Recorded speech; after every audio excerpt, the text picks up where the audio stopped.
Hoje estamos aqui para a gente falar sobre o tema retrofit. Retrofit como uma forma de ressignificar espaços urbanos, recuperar prédios antigos, patrimônio histórico, arquitetônico. Eu tenho o prazer de estar aqui nesse primeiro Amatuzzi Talks com o Adriano Pacelli, arquiteto, urbanista, fotógrafo de arquitetura. Obrigado por estar aqui hoje conosco. Obrigado, prazer é meu.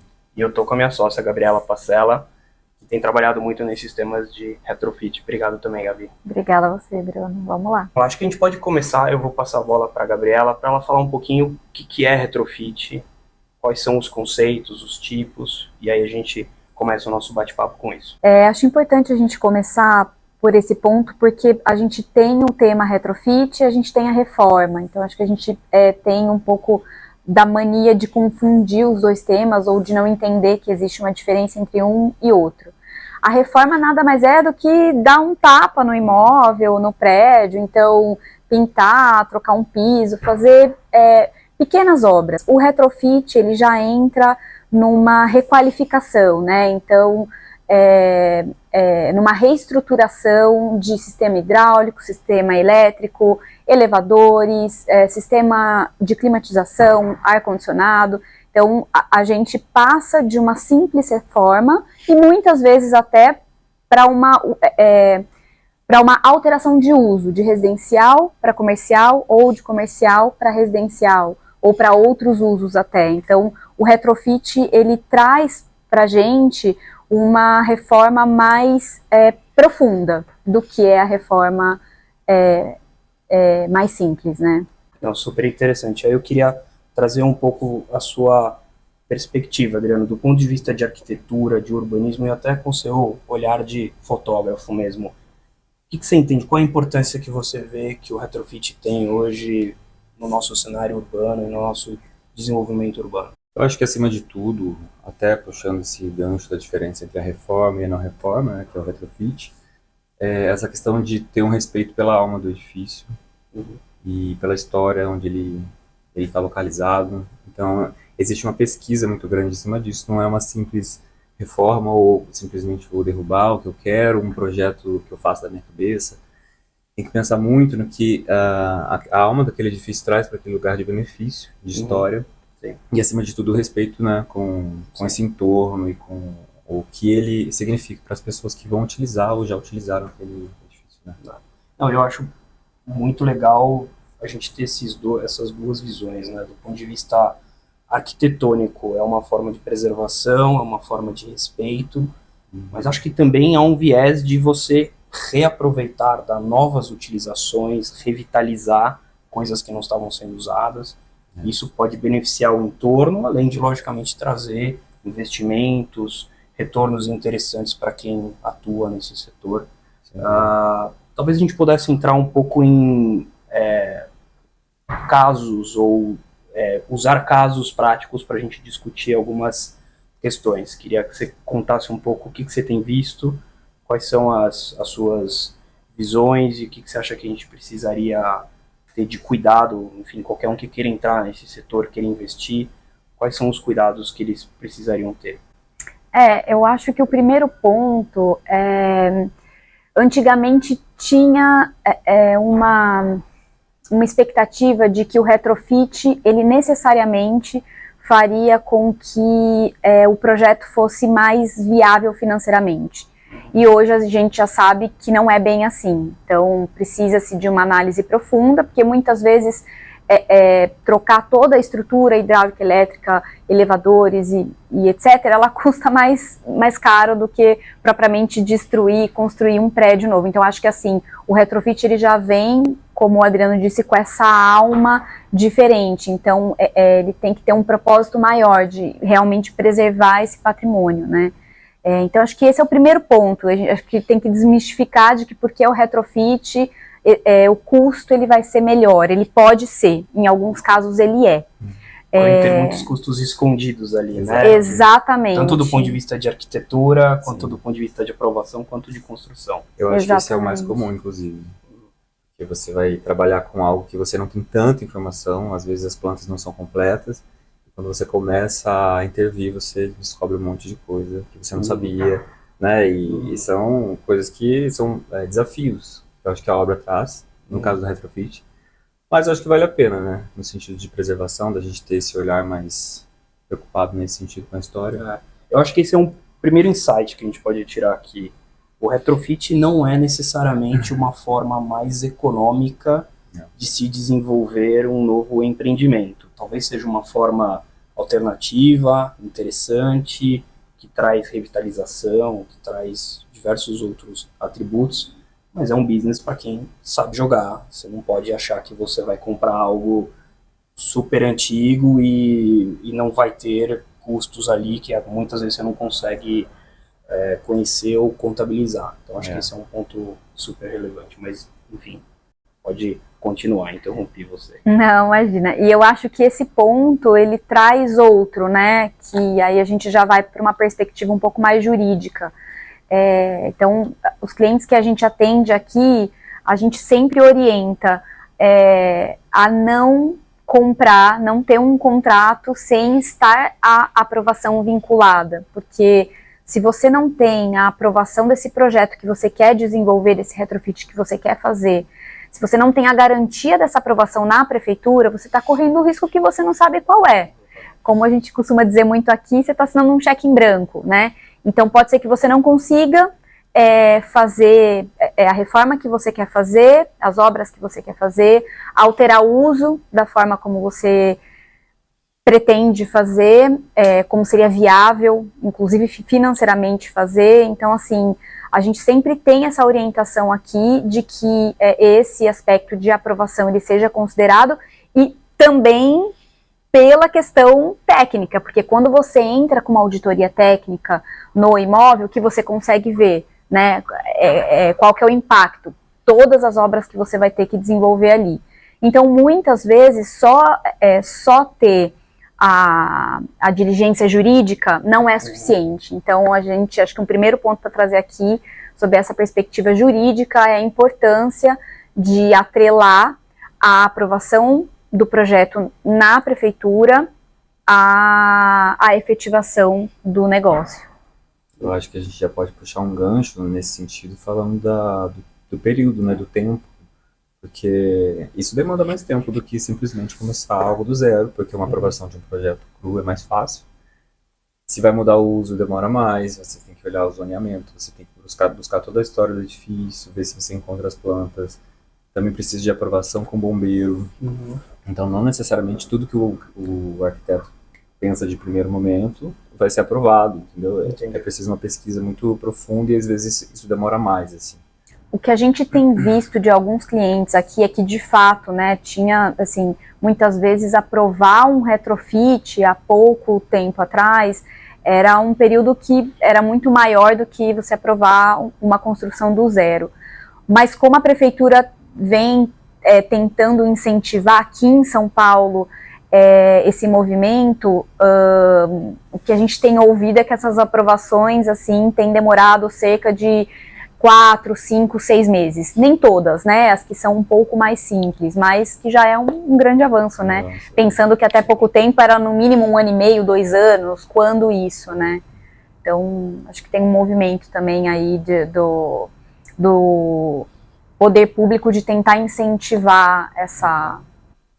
Não, legal. E aí eu queria, usando um pouco disso que vocês trouxeram, desse incentivo, a gente tem visto aqui, até na nossa prática, Adriano, cada vez mais clientes interessados em projetos de retrofit. Antes eles estavam muito nichados em clientes específicos, hoje a gente já vê clientes corporativos grandes, olhando ativos bem localizados e vendo ali esse potencial que eles têm para retrofit. A gente vê clientes novos de áreas novas que olham para multifamily, olham para outras coisas, vendo isso também. A gente teve cases aqui de empresas que compraram ativos que eram comerciais, antigos prédios comerciais que não estavam mais sendo utilizados e ressignificando para um residencial multifamily. Então, eu queria trazer, enfim, queria que vocês comentassem um pouco o que vocês acham que são exemplos práticos, cases de sucesso, pode ser aqui, pode ser lá fora, que tiveram esse mérito de juntar o sucesso do que se pretendia com esse legado arquitetônico e tal, e do teu ponto de vista também esse sucesso jurídico de aprovação. Então, queria que vocês trouxessem casos, exemplos práticos, que eu acho que é sempre bom. Tá. Bom, eu penso sempre na Pinacoteca aqui de São Paulo, que eu acho que é um case nosso, Brasil, né? E isso da cidade de São Paulo, que é um sucesso, porque primeiro, eu acho que Paulo Mendes da Rocha não errava, né, quando eu trabalhava, então acho que esse é um ponto. A gente estava dando uma olhada, né, a Pinacoteca antes era um liceu de artes, e assim que foi solicitado que fosse muito modificado o uso, né, para receber a Pinacoteca, o Paulo ele fez essas intervenções para modernizar, né, para transformar também. Então, toda a parte de climatização, a parte de elevadores, a passarela, que é um sucesso, né, que todo mundo ama, a gente vai lá, a gente fica encantado com aquela arquitetura, também a intervenção do Paulo. Então foi uma modificação, acho que foi muito sutil, porque respeita muito o prédio, né, eu acho que a gente... A herança histórica, mas traz essa modernidade sobre isso. Isso, eu acho que foi muito sutil, apesar dele ser conhecido como um arquiteto brutalista, né, a gente poderia imaginar que ele talvez fizesse uma intervenção ali super significativa, e não, eu acho que foi respeitosa. A Pinacoteca é um orgulho para a cidade, né, e eu acho que esse é um grande case nosso, assim, que a gente pode comentar. Né? Legal. Você, Gabi, o que vem à sua cabeça como cases, tanto aqui quanto lá fora?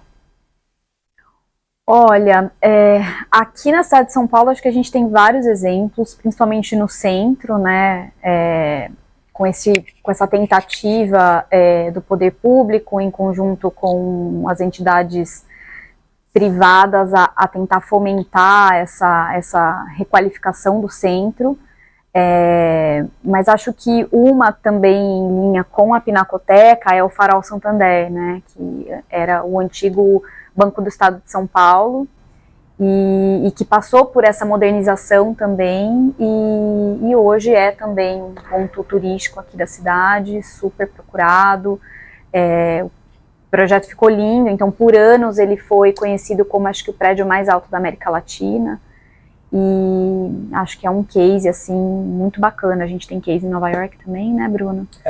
Acho que todo mundo conhece, enfim, já ter visto fotos, já ter visto vídeo, já ter até ido lá, é o Highline, que é uma ressignificação de uma via, que era uma ferrovia, que passou a ser um parque suspenso, super legal, com um paisagismo muito moderno e que se conecta com vários prédios e vários bairros, então ele serve como um ponto de conexão entre vários bairros ali, interessante.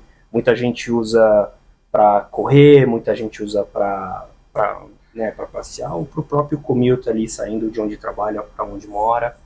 Eu acho que é um caso super interessante. Lembro também de um caso mais antigo, mas que ainda é sempre trazido, que é o do Porto Madeiro lá em Buenos Aires, que aí sim foi uma ressignificação de toda uma área, né? Então eu acho que quando a gente fala de retrofit, a gente pode olhar no micro, a gente pode olhar no macro, né? A gente pode olhar no prédio, ou a gente pode olhar no bairro, numa zona, numa região. Então você pode pegar regiões que sejam mais de galpões desativados, porque eles foram para outro lado, e transformar isso.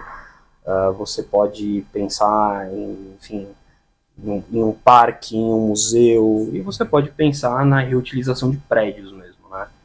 E eu acho que aqui em São Paulo, Gabi, eu tenho visto que a prefeitura tem tido um olhar mais especial para esse tipo de caso, retrofit, porque eles começaram a ver que é uma forma muito interessante de resgatar um pouco do nosso centro aqui em São Paulo. Tem muitos prédios vazios, muitos prédios desocupados, e tem um patrimônio arquitetônico enorme no centro, né? Então eu queria que vocês comentassem um pouco, você do ponto de vista jurídico, o que a prefeitura tem feito, quais são as iniciativas, e você trazendo um pouco desse olhar de como é que o patrimônio, o legado arquitetônico do centro se conecta a isso. A prefeitura ela tem tentado incentivar, acho que de várias formas e já tem algum tempo, né? Então, desde isenção de IPTU, pós-obra, então, né, o edifício fica mais ou menos de 3 a 5 anos ali, podendo ter uma remissão desse IPTU, até remissão de dívidas antigas, então imóveis aí que carregam um passivo, a prefeitura consegue dar uma anistia em relação a isso, isenção ou redução de ITBI, que também é um custo alto para o investidor quando está fazendo uma aquisição, que é o imposto que incide sobre a transmissão de bens imóveis. Então, assim, são uma série de incentivos para que o investidor olhe para esses edifícios como um projeto viável, né, financeiramente, tecnicamente.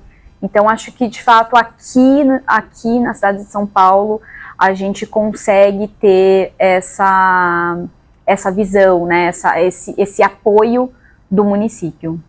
Legal. Como é que você vê que isso pode ajudar a gente a recuperar um pouco desse legado histórico, arquitetônico ali do centro? Eu acho que tem muito a ver, esses incentivos públicos, né? Tem muito a ver com a parte de aculturar a gente novamente, né? Porque eu acredito que uns anos atrás, assim, eu tenho essa impressão. Isso ainda existe esse vestígio ainda, eu acho, de que a gente prefere o moderno, a gente não se importa tanto com o que passou. A cidade, o que importa é o avanço, né? A gente tem que avançar, a gente tem que progredir. E eu acho que a gente ter essa preocupação, esse olhar, é uma questão de se aculturar, e as políticas públicas entram nesse sentido. Juntamente, obviamente, com os arquitetos, que têm um papel importantíssimo no desenho da cidade, né? Da paisagem urbana. Então, eu acho que tem esse casamento de olhar com essa preocupação e entender que, de repente, será que eu preciso derrubar uma parte da minha história, sabe? Para construir algo novo? Será que eu preciso avançar, mas em detrimento de a que custo eu vou avançar nesse sentido?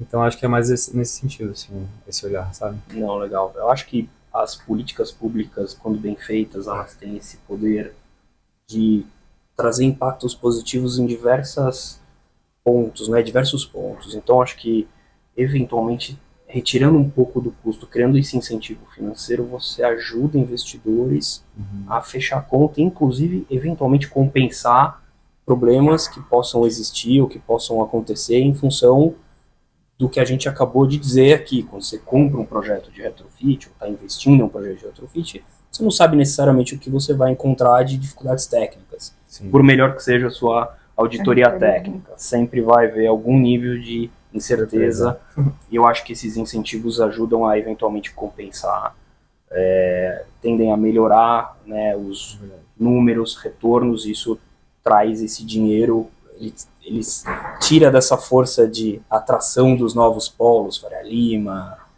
enfim, né, desse novo centro, e faz a gente voltar a olhar para o antigo centro, e com isso a gente traz diversas outras coisas. A gente resgata o patrimônio histórico, arquitetônico, a gente revitaliza a região, a gente descentraliza o trânsito da cidade, que já é muito caótico. Tudo interfere no urbano, né, numa escala maior. Exato. Pegando um pouco desse gancho, Gabi, eu queria que você comentasse, Adriano, o que você acha se você fosse procurado por uma empresa, por um investidor que estivesse pensando em fazer um retrofit. O que você acha que seria o passo a passo, por onde ele deveria começar? E aí eu queria fazer esse bate-bola, você trazendo um pouco da sua visão arquitetônica, urbanística, e depois eu queria que a Gabriela comentasse do ponto de vista jurídico também. Tá. Eu acho que na pergunta já está a resposta, assim, que o mais importante é você procurar um arquiteto que tenha essa visão, né?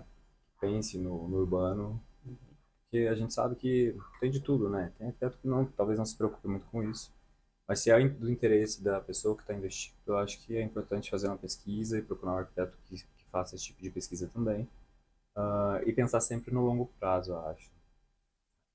Por mais que o projeto ou a pesquisa do arquiteto demore, eu acho que tem que pensar no longo prazo, inclusive no sentido de quando você vai reestruturar ou modernizar um prédio, energeticamente falando, ou até sustentavelmente falando, isso no longo prazo vai se pagar, sabe?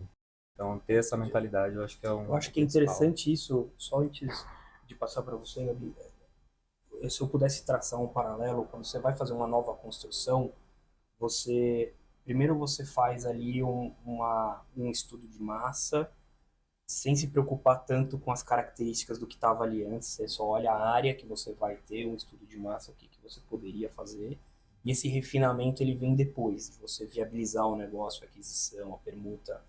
Eu acho que com o retrofit é um pouco diferente, né? Você não pode, como a gente falou, você não pode sair comprando e pensar nisso depois, você precisa antecipar. Então acho que esse olhar e essa análise arquitetônica, tanto técnica, regulatória, quanto até enfim, do próprio projeto, ela tem que anteceder um pouco, né? Justamente, é um caminho meio que reverso, né? É. Mas no sentido de se respeitar, assim, eu acho que faz muito sentido. Eu queria ouvir um pouco você, Gabi, juridicamente, se alguém pretende entrar nessa área de retrofit, o que você acha que é um caminho, juridicamente, como você estruturaria isso? Bom, como o ponto que a gente já conversou aqui, acho que é muito importante que a auditoria jurídica, a auditoria técnica e a aprovação entrem como condições precedentes para a concretização desse negócio. Acho que é muito arriscado para o investidor comprar um prédio sem entender as características mais profundas e o que ele conseguiria aprovar ali. Acho que o risco do ponto de vista financeiro ele acaba sendo muito grande. E a questão do uso também, então, assim, de conhecer a legislação, o zoneamento, o que daria para fazer, se consegue aumentar essa área construída, se consegue mexer no interno desse edifício, pensando em um edifício aqui. Então, acho que são aspectos muito importantes e que devem ser considerados do ponto de vista jurídico. Então a gente está necessariamente falando de amarrar o negócio, seja por meio de uma carta de intenções, um memorando de entendimentos, ou até um compromisso mesmo. Né, de venda e compra, com condições precedentes, além das típicas que a gente vê, que são auditoria jurídica, etc. A gente ter a auditoria técnica e ter também essa aprovação, né, para que esse investimento possa ser feito já com a certeza de que esse retrofit seria viável. Inclusive, na auditoria jurídica, a gente costuma mapear e descobrir se esse imóvel ou se esses proprietários desses imóveis, se eles têm passivos, né? Então, vamos pensar numa dívida de IPTU, já pode ser algo que o empreendedor consiga negociar com o município uma remissão, uma isenção. Então, assim, são pontos relevantes de serem observados, né, para que o risco fique adequado à expectativa do desenvolvedor, né? Sem dúvida. Eu acho que a gente já falou bastante aqui sobre patrimônio histórico, sobre a oportunidade de investimento que o retrofit representa, os benefícios que isso traz de revitalização para áreas, para cidade, para antigos edifícios, mas a gente não tocou em um ponto que eu acho que é fundamental, que é sustentabilidade. A gente vê de forma crescente pelo mundo uma preocupação com sustentabilidade, com aspectos ESG. Queria que vocês dois comentassem, eu vou começar pelo Adriano, o que você vê como alavanca de sustentabilidade dentro do retrofit? Como é que ele pode ajudar essa agenda que é super importante hoje em dia? Eu acho que num primeiro momento é muito na prática da obra, né? Eu vou produzir muito menos lixo para a cidade, certo? Certo. Vai ser uma obra menos caótica, inclusive. Então, é muito direto essa relação de obra, de produção de lixo, de consumo de energia, de água também. Nesse sentido, o retrofit ele reduz muito isso, né? Quando o projeto ele é bem estruturado, principalmente se a gente for fazer essa modernização, não necessariamente a gente vai derrubar se for um prédio tombado, por exemplo. A intervenção é mínima. Tá. Um prédio que estava sem vida ou que estava até atrapalhando o urbano, vamos dizer assim, causando uma área de sombra para a cidade, ele passa a ser uma área de luz, traz vida, traz comércio, traz interesses de moradia, né? E isso afeta diretamente as coisas. Eu acho que nesse sentido a obra é uma obra mais limpa também, sabe? Então acho que talvez a gente pensar como menos resíduos decorrentes dessa obra, além dos benefícios sociais que isso traz. Também. Gabi, você tem visto que esse olhar de sustentabilidade, ESG, é uma tendência que está sendo buscada por investidores e por players que atuam nessa área? Sim, muito, muito, porque é uma tendência internacional, né? Não é algo que foi criado aqui no Brasil. Acho que a gente só vem replicando o que a gente vê lá fora. E nesse sentido é uma vitrine, né? Então a gente consegue ter a gente consegue ter quase como um selo, né? Uma exposição de que estamos fazendo um negócio mais sustentável, estamos investindo em algo que é mais sustentável, que gera menos resíduo, que traz vida para uma parte da cidade que foi esquecida ou que está, enfim, que está sofrendo ali, comércio, enfim.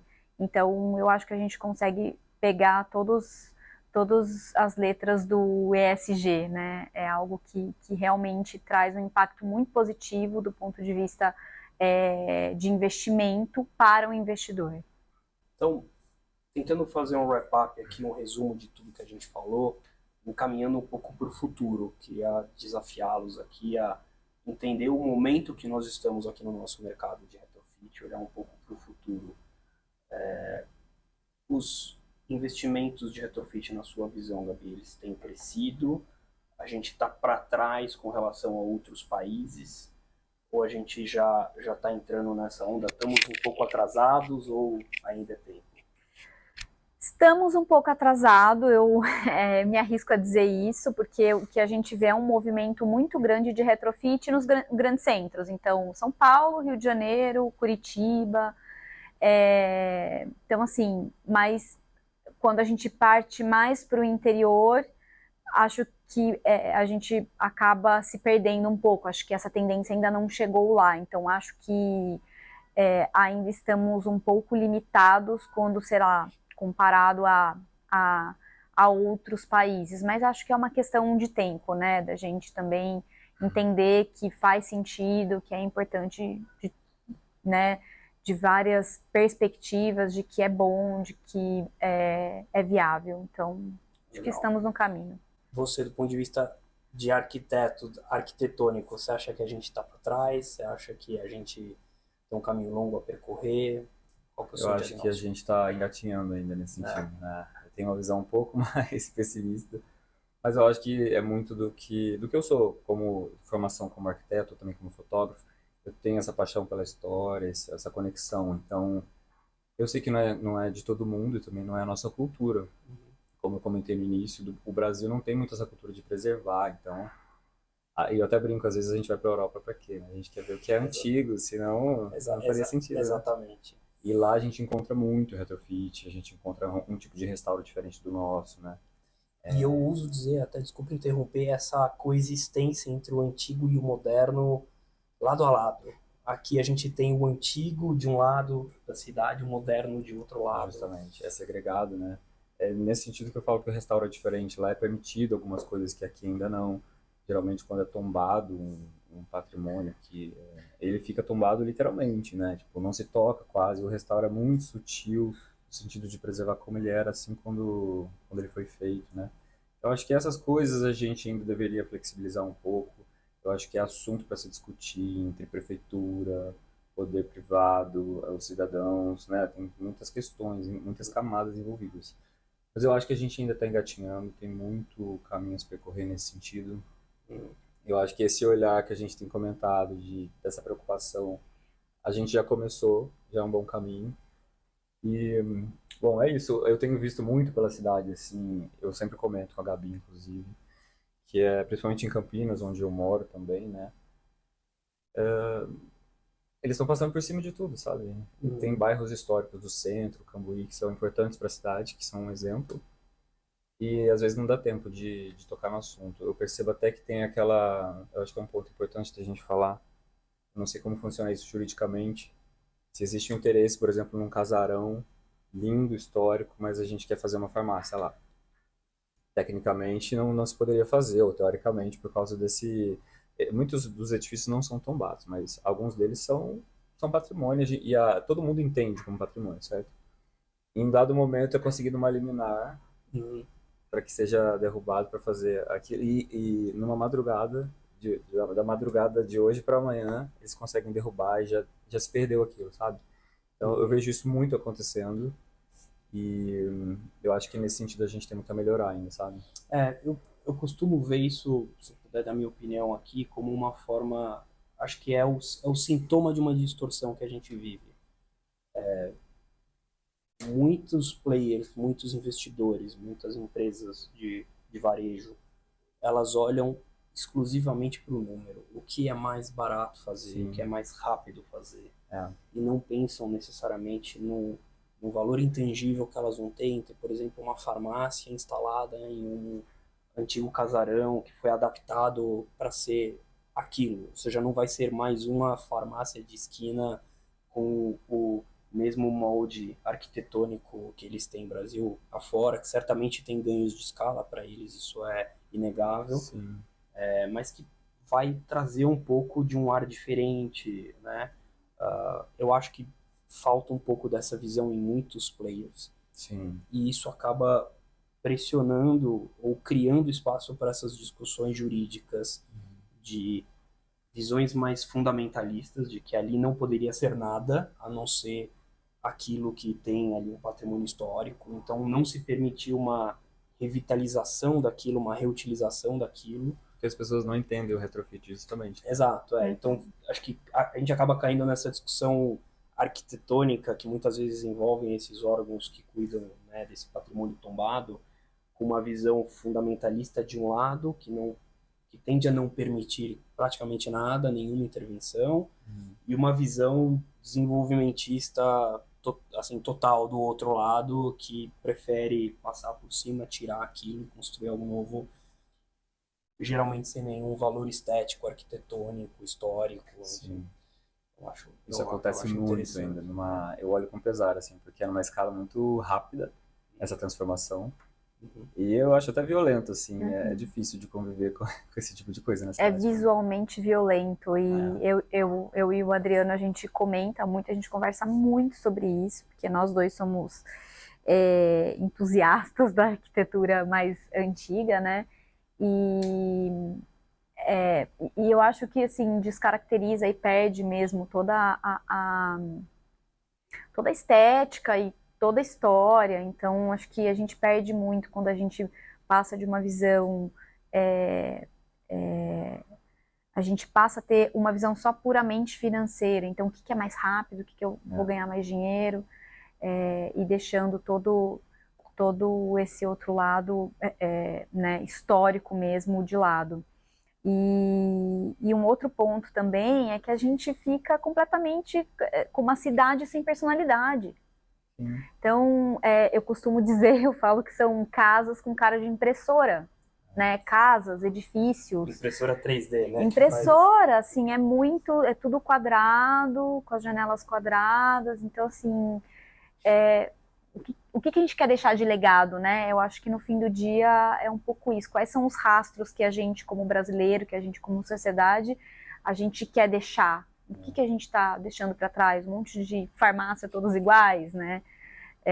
E aqui a gente está trazendo o exemplo da farmácia, mas enfim, tem outros ramos que também acabam fazendo isso, mas é que farmácia a gente tem visto a gente vê bastante. muito, né? Não só aqui, mas no interior também.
Mas assim, eu ainda gosto de lançar um olhar positivo sobre isso. Acho que existe muito desse erro de concepção, esse olhar extremamente enviesado só para custo, Uhum. mas eu acho que existem iniciativas interessantes. Assim, eu usaria citar aqui, por exemplo, o McDonald's da Avenida Paulista, que está num casarão antigo. Sim, Eu acho que é um case é legal, bem legal. porque eles poderiam ter feito mais uma loja qualquer, quadrada, impressora, mas tiveram esse olhar de respeito e Uhum. virou meio que um point, enfim, é uma flagship store deles. Uhum. Assim como lá fora tem vários outros casos desse, e eu acho que o próprio Hotel Rosewood aqui em São Paulo também, Super, eu ia falar ele, dele ele também. é um caso que Ah, uniu muito bem isso, né? Ele sim. preservou o patrimônio ali, era uma área tombada, super difícil, uma obra desafiadora que foi feita ali, mas que conseguiu, de alguma forma, trazer o novo, conversar com o É. antigo ali, né? O complexo todo, né, da cidade de Uhum. Matarazzo. Eu acho que teve muito esse respeito. Eu vejo muito essa visão, assim, de fora do Brasil mesmo. Inclusive, quem teve essa iniciativa lá, o proprietário, é um francês, né? Eu não Uhum. conheço, não sei o nome exatamente. Mas eu percebo que tem essa diferença, assim, sabe? Do respeito do que tinha aqui. Tinha uma maternidade, a gente não vai tombar, ela não vai derrubar. Tombar no sentido de derrubar. Exato. A gente não vai derrubar essa maternidade, fazer outro complexo. A gente vai usá-lo como um polo de cultura. Uhum. E se você faz o passeio do Rosewood mesmo ali interno, para conhecer toda a história, todos os funcionários sabem tudo a respeito. Tem esse cuidado. Nossa, aqui foi isso. A pia de batismo da igreja lá da capelinha está preservada, ela aparece na arquitetura. O Stark fez todo o interior, ele deixou aparecer a parte de baixo, assim.